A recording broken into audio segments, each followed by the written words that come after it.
Good evening all of you, welcome to my YouTube channel Singham sir English class.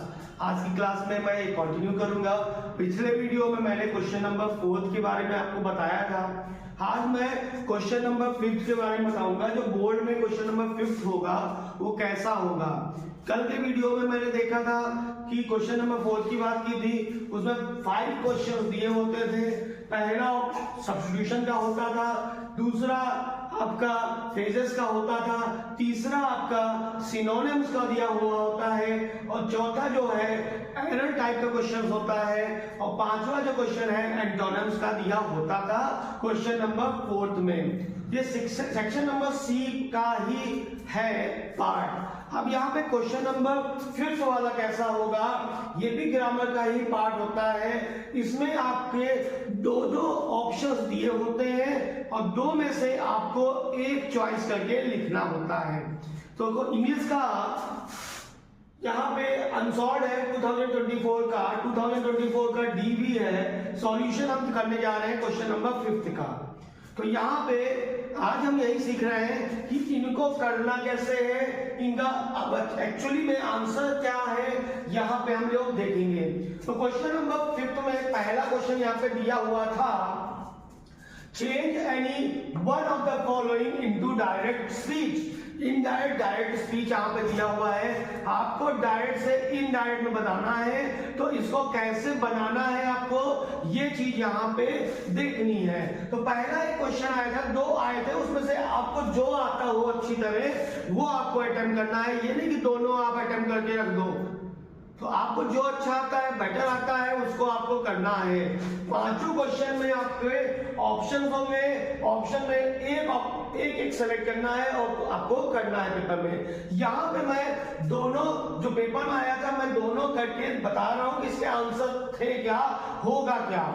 तो यहाँ पे देखेंगे, he said to me, please give me your book for 2 days। ये किस type का sentence है बेटा?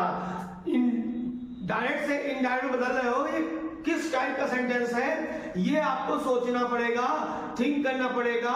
ये एक्चुअली आंसर में हमें लिखना क्या है। तो हमने पढ़ा था डायरेक्ट इनडायरेक्ट में 5 तरीके के सेंटेंस होते हैं। पहला असर्टिव होता है, दूसरा इंट्रोगेटिव टाइप का सेंटेंस होता है, तीसरा इंपरेटिव टाइप का सेंटेंस होता है, चौथा जो है ऑब्जेक्टिव टाइप का सेंटेंस होता है, पांचवा जो है एक्सक्लेमेटरी टाइप का सेंटेंस होता है। तो उनमें से कैसा ये सेंटेंस है? सेंटेंस ये देखो क्या है, he said to me please give me your book for 2 days। Please लगा हुआ है, यानी इंपरेटिव टाइप का सेंटेंस है। जब भी प्लीज लगा होता है तो यहां सेड टू की जगह मुझे क्या लिखना पड़ता है? रिक्वेस्टेड लिखना पड़ता है।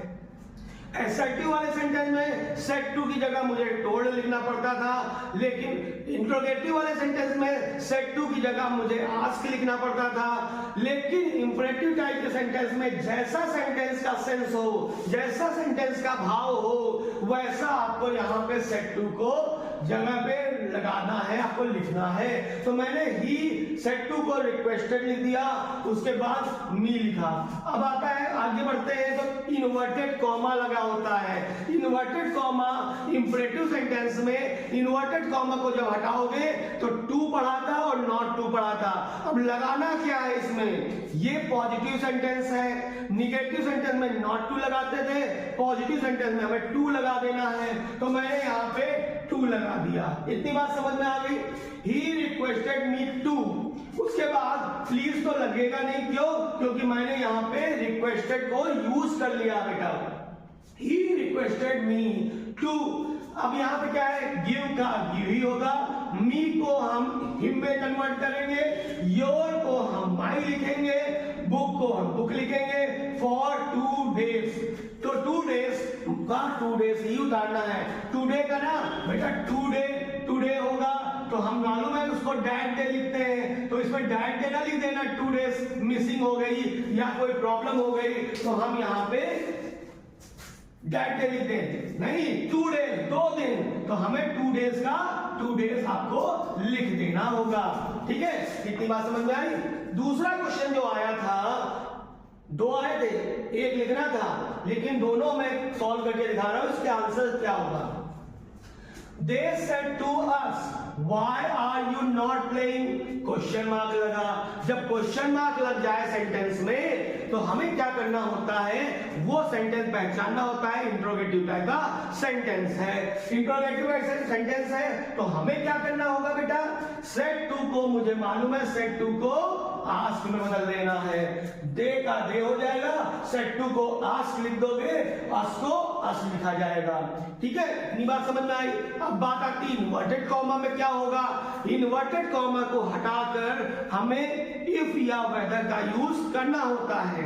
अगर WH की फैमिली ना हुई तो, WH की फैमिली आपको पता ही है, WH की फैमिली होती है when, what, where, whom, ये WH से शुरू होने वाले शब्द, जितने भी शब्द होते हैं, अगर इन्वर्टेड कॉमा में WH की फैमिली दिख जाए तो हमें क्या करना है, वही WH की फैमिली उतार देनी है।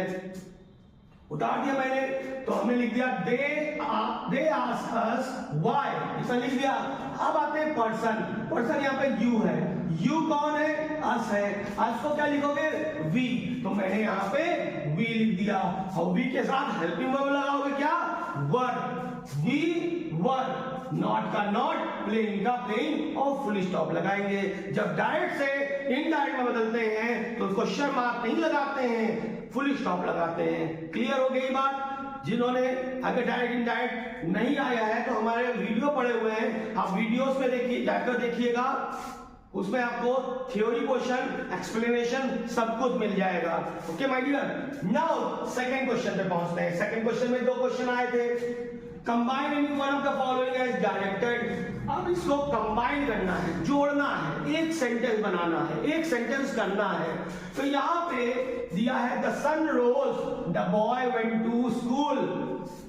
The sun rose the boy went to school. एक सेंटेंस हमारा ये दिया हुआ है, फुल स्टॉप लगा। दूसरा सेंटेंस हमारा ये दिया हुआ है, फुल स्टॉप लगा बीच में। तो दो सेंटेंस यहाँ पे दिए और इनको जोड़ के एक सेंटेंस बनाना है। ये सिंथेसिस चैप्टर का है और इन्होंने ब्रैकेट में दिया है, किसमें बदलो, सिंपल में बदलो, सिंपल में बदल के लिखो। तो हम बिल्कुल सरल भाषा में आपको बताते हैं, जब भी ऐसा सेंटेंस दिया हो और सिंपल में बदलने को कहा जाए, सिंपल में बदलने के लिए याद रखना कि अगर पहला वाला सेंटेंस हो चुका है, उसके बाद वही दूसरा सेंटेंस चालू हो रहा है, वहीं से दूसरा सेंटेंस चालू हो रहा है, मतलब एक बंदे ने काम कर लिया और दूसरा बंदा जो है उसके बाद काम कर रहा है, तो उसके लिए हमें क्या यूज करना है, हमें उसमें हैविंग का यूज करना होता है। तो यहाँ पे देखना, यहाँ पे सब्जेक्ट जब अलग हो, दोनों तरफ सब्जेक्ट अलग हो, डिफरेंट सब्जेक्ट है दोनों में, तो हमें क्या करना, पहले सब्जेक्ट लिखना, देखो पहले सब्जेक्ट लिखना, फिर उसके बाद हैविंग लगाना और उसके बाद आप वर्ब का थर्ड फॉर्म यूज करके सेंटेंस को जोड़ देना। देखो पहले मैंने सब्जेक्ट लिखा, द सन को द सन लिख दिया और क्या रूल बताया, हैविंग लगाना।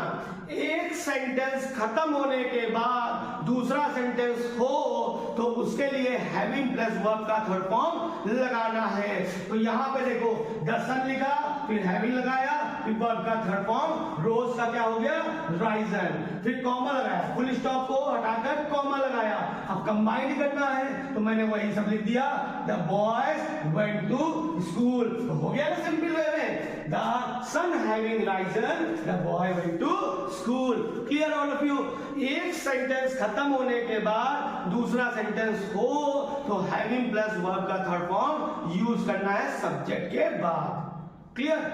नेक्स्ट दूसरा है, कौन सा है, ही is poor, he is not dishonest. गरीब है लेकिन वफादार नहीं है, डिसऑनेस्ट लिखा है ना। तो अब यहाँ पे दो सेंटेंस यहाँ भी दे दिए गए और बोला गया भैया कॉम्प्लेक्स में बदल के दिखाओ, जोड़ के एक सेंटेंस बनाना है लेकिन कॉम्प्लेक्स में बदलना है। तो हमें क्या करना, शुरुआत में हमने थ्रू लगा दिया, क्या लगाया, थ्रू। तो थ्रू ही इज पुअर लिख दिया, थ्रू लगाया, सबऑर्डिनेट कंजंक्शन कौन सा लगा, थ्रू। तो through he is poor, comma लगाया, he is not dishonest. Clear हो गया। कि ऐसे सेंटेंस हमको सेंटेंस दो सेंटेंस दिए हो कंबाइन करके एक सेंटेंस बना देना है, वही आपका सिंथेसिस हो गया। तो यहाँ पे क्लियर हो गया, सिंपल बदलना और कॉम्प्लेक्स में बदलना। क्वेश्चन नंबर 3 पे आते हैं, सी पार्ट में। सी में भी दो क्वेश्चन दिए होंगे, एक क्वेश्चन आपको करना होगा। तो देखिए क्या है, change any one of the following as directed Beside making a promise, comma, you kept it, compound में बदलिए, इसको कंपाउंड बदलिए। तो हमें क्या करना है, बिसाइड को रिमूव करना है, क्योंकि हमें प्रॉमिस करना है ना।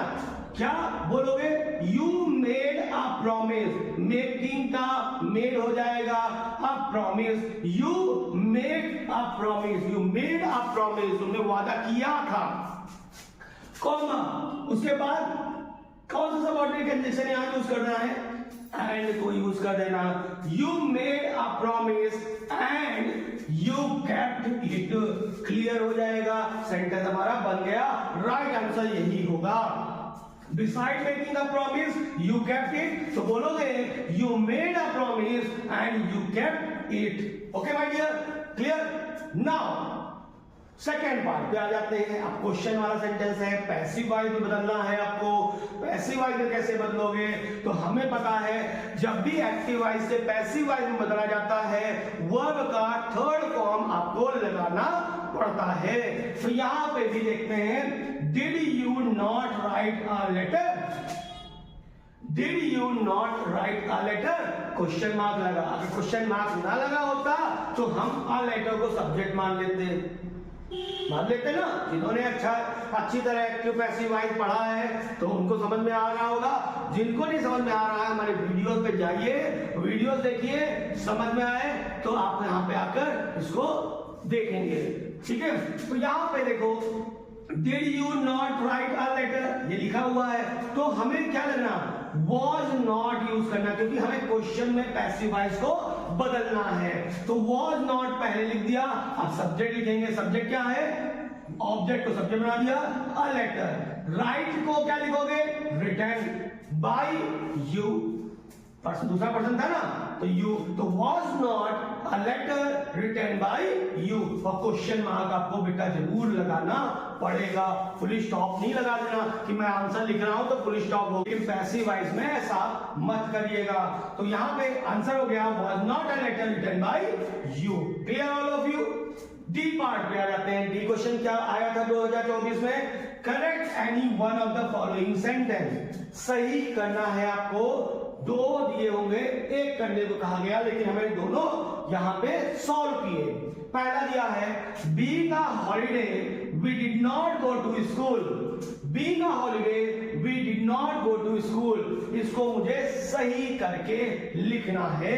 तो मैंने कहा कि हॉलीडेज बोला ना, छुट्टी, तो हम क्या यूज करोगे, सिंस मॉर्निंग बोलते ना, मैं सुबह से काम कर रहा हूं, मैं सुबह से पढ़ रहा हूं, वो सुबह से पढ़ रही है, तो यहाँ पे since it was a holiday, क्या लगोगे, अ हॉलीडे की बात आई, since it was a holiday, छुट्टी थी, कॉमा लगाया, बाकी सब वही लिख देना है, we did not go to school. Clear. तो यहां पे बोलना है, since it was a holiday we did not go to school. Clear. Second part देखते हैं। सेकेंड पार्ट में भी हमको सही करना है सेंटेंस को। If he will come I shall teach him, मैं उसको पढ़ाऊंगा, ठीक है। तो यहां पे देखिए क्या करना होगा, सेंटेंस को सही करना है। इफ ही कम्स, कॉमा की जगह comma, I shall teach him. Clear हो गया, ये तो बिल्कुल सिंपल है। तो if he will come I shall teach him, तो बोलोगे he, if he comes comma I shall teach him. Clear हो गया फोर्थ क्वेश्चन।